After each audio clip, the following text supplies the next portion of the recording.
النرجسي ملوش علاج. ليه النرجسي؟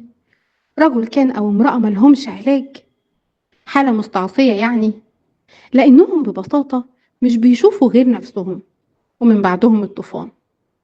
أكبر ناكري جميل مهما تقدم للشخص النرجسي مش كفاية، لأنه مقتنع بمبدأ البحر بيحب الزيادة. أساتذة في قلب الترابيزة، أي عيب فيه بيتحول فيك، ولو حاولت تعبر قدامه عن مشاعرك وأحزانك واحتياجاتك هيطلعك مجنون. مش بس كده، ومحتاج لعلاج وعلاج طويل كمان. وهو طبعا العاقل الرزين اللي الحياة ماشية بس علشان هو اللي ممشيها. ولو لا قدر الله كسب موقف أو مسك عليك غلطة في الحياة هيفضل يفكرك بيها طول العمر.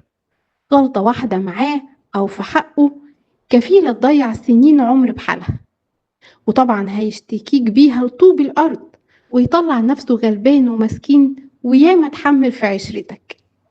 ولو العكس انت اللي مسكت عليه الغلطة هينكر ويتهرب ويقول ان انت السبب وانك بتكبر المواضيع. للأسف معرفته بنقط ضعف اللي قدامه بالنسبة له مفاتيح بيدمر بيها حياته.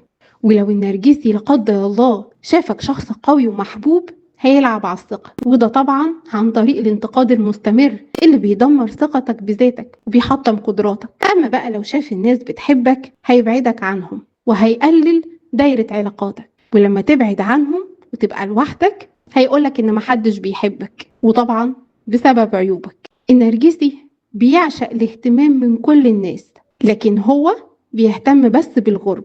قد ايه بيكون لطيف وجدع وحنين ولذيذ معاهم، لكن دايرته القريبة واللي غالبا بتكون ضحية واحدة، لأن ضحية واحدة بالنسبة له تكفي، سواء بقى زوج، زوجة، ابن، بنت، بتشوف وقتها منه أبشع صورة. شكله وسمعته قدام الناس أهم حاجة عنده، يمكن أهم من حياته. النرجسي باختصار مش شايف غير نفسه، وما بيسمعش إلا نفسه، وما بيعجبوش إلا نفسه. شخص عامل نفسه ذكي لكنه في الحقيقة مضطرب ومحتاج علاج. طب إيه الحل؟